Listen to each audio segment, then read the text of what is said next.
नमस्कार छोकराओ, good morning.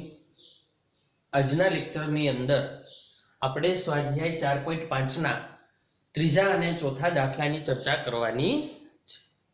જોઈએ દાખલા નંબર 3। એવું કહે છે કે એવા લંબચોરસની છોકરાઓ તમે રચના કરો કે જેની પાસેની બાજુઓની લંબાઈ 5 સેમી અને 4 સેમી હોય।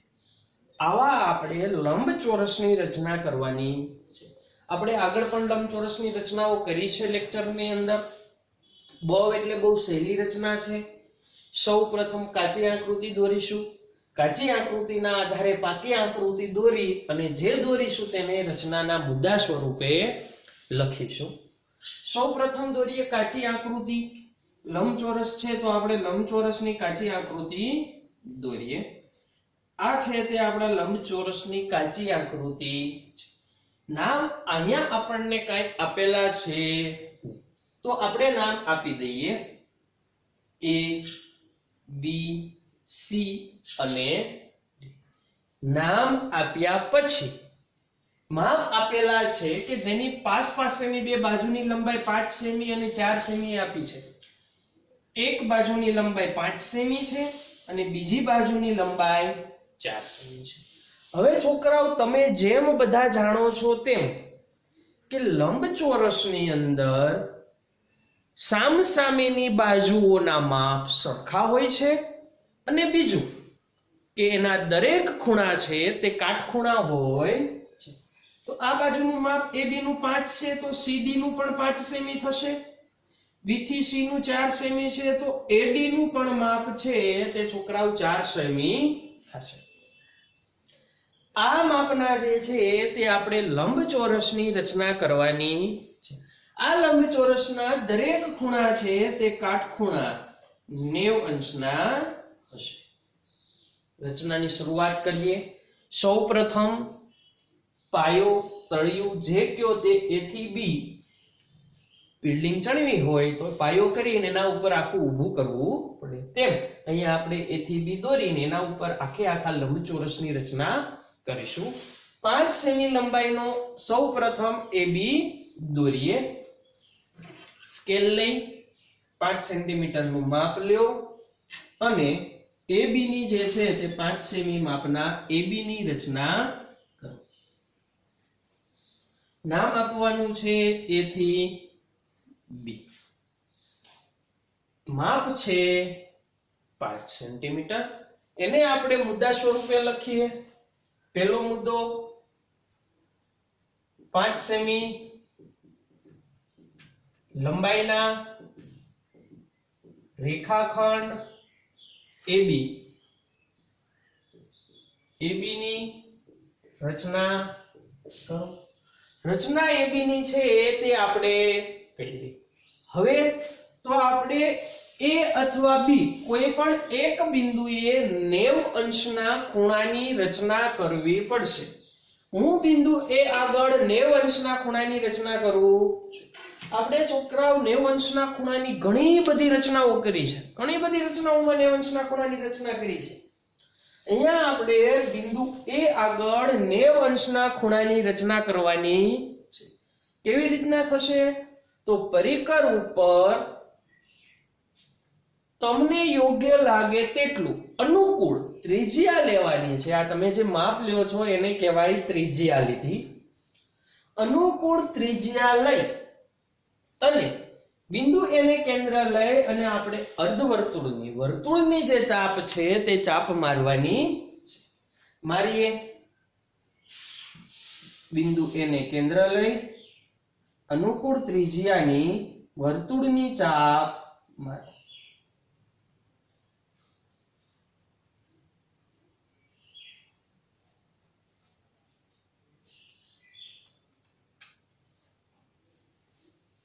અહીંયા જે ચાપ છે તે આવે। અર્ધવર્તુળની ચાપ માર્યા પછી તેટલા જ માપની જ્યાં અહીંયા બિંદુ છેદે છે ત્યાંથી ચાપ મારો। અહીંયા ચાપ આવશે। આગળ તેને કેન્દ્ર લઈ અને પાછી તે જ લંબાઈની ચાપ મારવાની છે.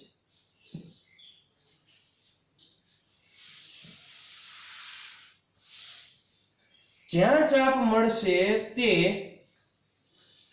એક ચાપ 60 નો ખૂણો બનાવે છે, બીજી ચાપ 120 અંશનો ખૂણો બનાવે છે. હવે આગળ છોકરાઓ આ બંને ચાપને કેન્દ્ર લઈ અને આપણે અનુકૂળ ત્રિજ્યાની ઉપર ચાપ મારીએ.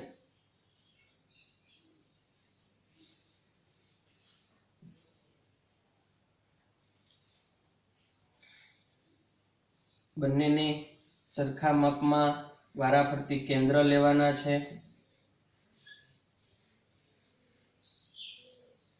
અહીંયા જે ચાપ છે તે ચાપ આવે છે.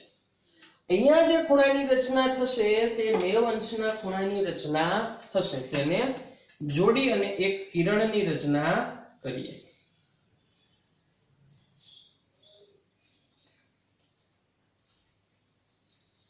આ કિરણને નામ આપી દઈએ AX. બીજો મુદ્દો લખીએ. કિરણ AX એવું રચો કે જેથી ખૂણો A બરાબર 90 અંશ. અહીંયા જે ખૂણાનું માપ છે તે 90 અંશનું છે. આ છોકરાઓ રેખા છે કિરણ AX તે સીધું જ મળશે. આપણે AB ની મારી લાઈન નીચે ત્રાસી છે એટલે ઉપલી લાઈન ત્રાસી આવે છે. અહીંયા આપણને AX કિરણ મળી ગયા પછી બિંદુ D નક્કી કરીશું કિરણ AX ઉપર. કેવી રીતના થશે? તો 4 સેમી માપનું છે. તો એને કેન્દ્ર લઈ અને 4 સેમી ત્રિજ્યા લઈ અને ચાપ મારવાની છે. બિંદુ A ને કેન્દ્ર લઈ અને 4 સેમી માપની ચાપ મારો. અહીંયા આવે છે. જ્યાં ચાપ કિરણને છેદે છે ત્યાં બિંદુ D નામ આપો. ત્રીજો મુદ્દો, બિંદુ A કેન્દ્ર લઈ અને 4 સેમી ત્રિજ્યા લઈ કિરણ AX ઉપર ચાપ મારો. જ્યાં AX ને છેદે ત્યાં D નામ આપો. અહીંયા આપણે જે છે તે D નામ. હવે આપણે બિંદુ C નક્કી કરવાનું છે. તો D માંથી 5 સેમી ની ચાપ મારીએ અને B માંથી 4 સેમી ની છોકરાઓ ચાપ મારીએ. એને કેન્દ્ર લઈ 5 સેમી ની ચાપ મારીએ D માંથી.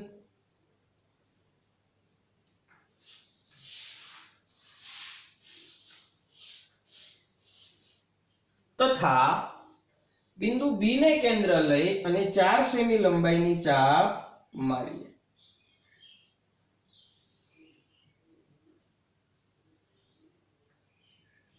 જ્યાં છેદે છે બંને ચાપ તેને આપણે C નામ આપીએ. શું કર્યું છે લખીએ. ચોથો મુદ્દો, બિંદુ D ને કેન્દ્ર લઈ અને 5 સેન્ટીમીટર ત્રિજ્યા લઈ વર્તુળની ચાપ મારો.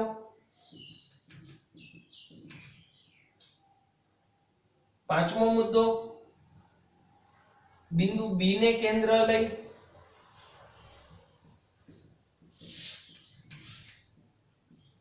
અને 4 સેમી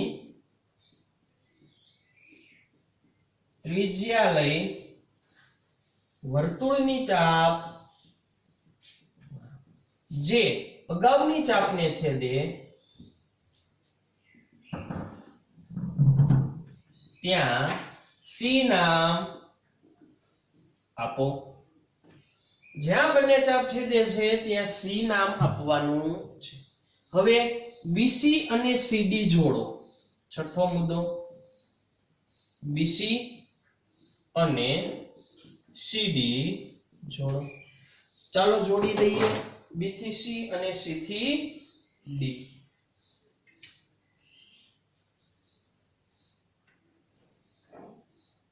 આ બી થી સી જોડ્યું અને અહીંયા જોડીએ, જોડશું સી થી ડી.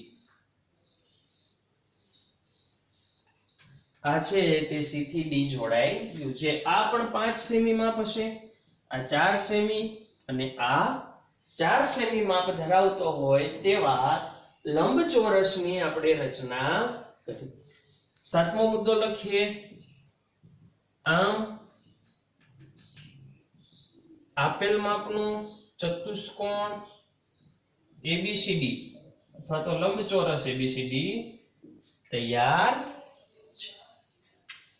જોઈએ ઝડપથી છોકરાઓ, આપણે એવા લંબચોરસની રચના કરવાની હતી કે જેની પાસેની બાજુની લંબાઈ 5 સેમી અને 4 સેમી હોય. આપણે રચના કરવા માટે કાચી આકૃતિ દોરી, લંબચોરસ દોર્યો, એમાં એક બાજુને 5 સેમી કીધી, બીજી બાજુને 4 સેમી.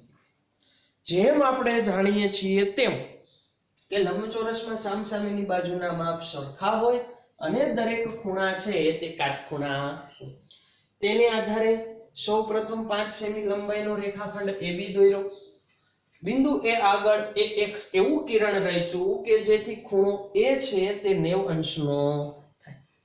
90 અંશનો થયા પછી 4 સેમી ત્રિજ્યા લઈ એને કેન્દ્ર લઈને ચાપ મારી. જે કિરણ AX ને છેદે ત્યાં D નામ D ને કેન્દ્ર લઈ 5 સેમી ત્રિજ્યાની ચાપ મારી અને B ને કેન્દ્ર લઈ 4 સેમી ત્રિજ્યાની ચાપ મારી. જ્યાં બંને ચાપ છેદે છે તેને C નામ આપ્યું. B થી C જોડ્યો અને C થી D જોડ્યો. આમ આપેલા માપનો લંબચોરસ આપણો તૈયાર છે. લખી નાખો છોકરાઓ. જોઈએ દાખલા નંબર 4. એવી રકમ છે આપણી પાસે કે સમાંતર બાજુ ચતુષ્કોણ OKAY રચવાનો છે જ્યાં OK 5.5 સેમી અને KA 4.2 સેમી હોવો જોઈએ. રચના કરીએ. સૌપ્રથમ સમાંતર બાજુ ચતુષ્કોણ છે તો આપણે કાચી આકૃતિ દોરીએ. સમાંતર બાજુ ચતુષ્કોણની કાચી આકૃતિ દોરવાની. નામ આપવાનું છે OKAY. ઓકે. આ માપનો આપણે સમાંતર બાજુ ચતુષ્કોણ OKAY દોરવાનો છે જેના માપ O થી K બરાબર 5.5 સેમી અને K થી A 4.2 સેમી છે. હવે જેમ આપણે જાણીએ છીએ તેમ કે સમાંતર બાજુ ચતુષ્કોણ હોય તેમાં સામસામેની બાજુના માપ સરખા હશે. સમાંતર બાજુ ચતુષ્કોણની બાજુઓમાં સામસામેની બાજુઓના માપ સરખા હોય તો A થી Y નું માપ થશે 5.5 સેમી અને O થી Y નું માપ થશે 4.2 સેમી. આવા સમાંતર બાજુ ચતુષ્કોણની આપણે રચના કરવાની છે. પરંતુ આપણે માત્ર 4 બાજુથી ચતુષ્કોણની રચના કરી શકતા નથી. અહીંયા આપણને કોઈ વિકર્ણનું માપ અથવા તો કોઈ ખૂણાનું માપ આપેલું હોવું જોઈએ, પરંતુ અહીંયા એવા કોઈ માપ આપણને આપેલા છે નહીં. કોઈ ખૂણા કે વિકર્ણના આપણી પાસે માપ નથી. તેથી આપણે જોતા તો એવું ખબર પડે કે સમબાજુ ચતુષ્કોણ છે તે રચી શકાતો નથી, પરંતુ જેને જોવાથી ખબર ન પડે કે આ ચતુષ્કોણની રચના થશે કે નહીં, તેના માટે શું કરવાનું તો કે રચના બનાવવાની અથવા પાકી આકૃતિ બનાવીએ. સૌપ્રથમ 5.5 સેમી નો ઓકે દોરવાનો છે. 5.5 સેમી માપનો આપણે O થી K રચીએ.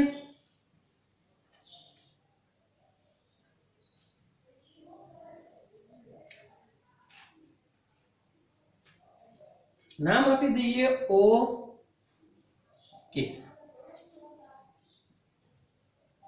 5.5 સેમી નો ઓકે દોર્યો. હવે તો કે 4.2 સેમી માપની ત્રિજ્યા O ને કેન્દ્ર લઈ અને K ને કેન્દ્ર લઈ અને ચાપ મારીએ. 4.2 સેમી ત્રિજ્યા લેવાની છે અને O ને કેન્દ્ર લઈ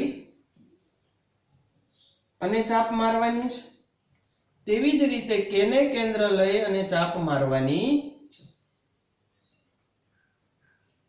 O ને અને K ને કેન્દ્ર લઈ અને આપણે 4.2 સેમી ત્રિજ્યાની ચાપ મારી. પરંતુ હવે શું કરીશું? અહીંયા આપણે y અથવા a કોઈ બિંદુ નિશ્ચિત કરી શકતા નથી. જો અહીંયા કોઈ પણ O અથવા K આગળ અથવા તો કોઈ પણ એક ચારમાંથી ખૂણાનું માપ આપેલું હોત તો આપણે આ સમાંતર બાજુ ચતુષ્કોણ છે તે દોરી શકે. અહીંયા અટકી જઈએ છીએ, અહીંયાથી આગળ વધી શકતા નથી. એટલે જવાબમાં લખીશું કે આપેલ માપનો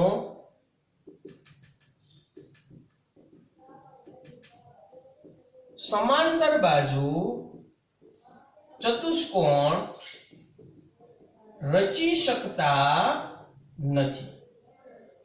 આપેલા જે માપ છે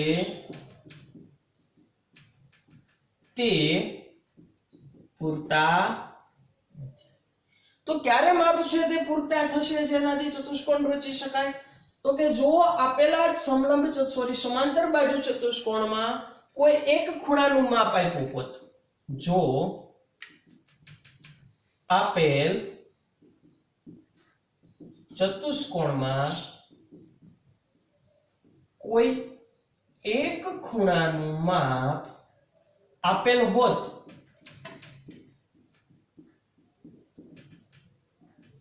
તો આપણે આપેલ માપનો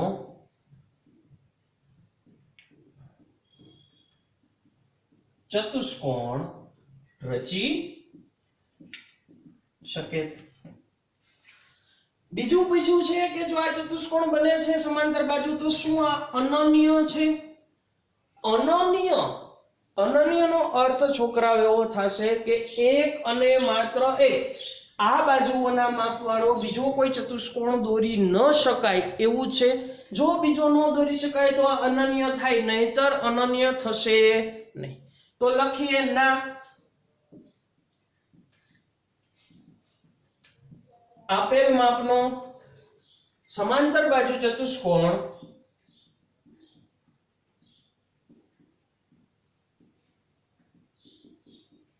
અનન્ય નથી. શું કામ અનન્ય નથી? તો કે જેમ ખૂણાના માપ બદલાવશો, અહીંયા કોઈ પણ એક ખૂણાનું માપ આપવું પડે તો આપણે આ ચતુષ્કોણની રચના છે તે કરી શકીએ. હવે ખૂણાનું માપ એ જે આપશે એને આધારે ચતુષ્કોણ છે તે બદલાયા રાખશે. 90 અંશનો ખૂણો હશે તો એવો સમલંબ ચતુષ્કોણ સમાંતર બાજુ ચતુષ્કોણ મળશે. 120 ના ખૂણા હશે તો એવો મળશે. 75 અંશનો ખૂણો હશે તો એવો ચતુષ્કોણ મળશે. દરેક વખતે એક સરખો મળશે નહીં. તેથી આપેલા માપનો સમાંતર બાજુ ચતુષ્કોણ અનન્ય નથી. જેવા ખૂણાના માપ આપ્યા હોય તેવો જુદો જુદો સમાંતર બાજુ ચતુષ્કોણ મળે.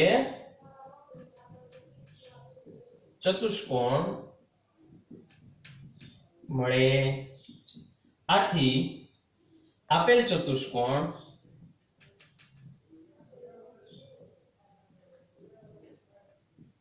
અનન્ય નથી.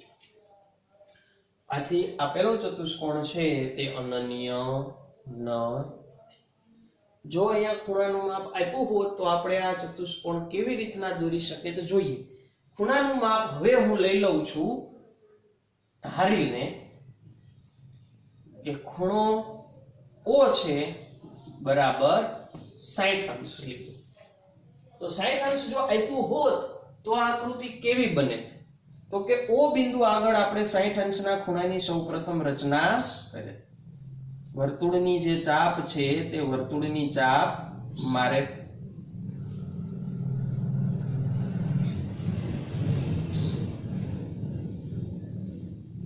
બીજી ચાપમાં જ્યાં છેદે છે ત્યાં કેન્દ્ર લઈ અને પાછી બીજી ચાપ મારે. જ્યાં બંને ચાપ છેદે છે ત્યાં એક કિરણની આપણે રચના કરે. કિરણની રચના કરીએ.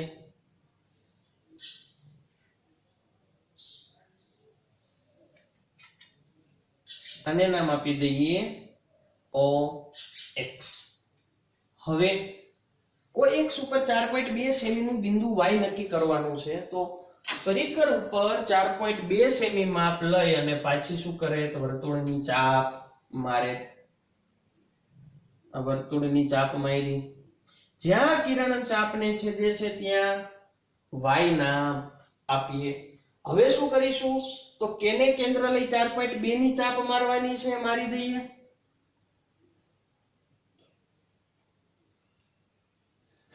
અને Y ને કેન્દ્ર લઈ 5.5 સેમી માપની ચાપ છે તે મારવાની છે. અને બંને ચાપ જ્યાં છેદે છે ત્યાં નામ આપી દઈએ E. હવે Y એ છે તે જોડી દઈએ.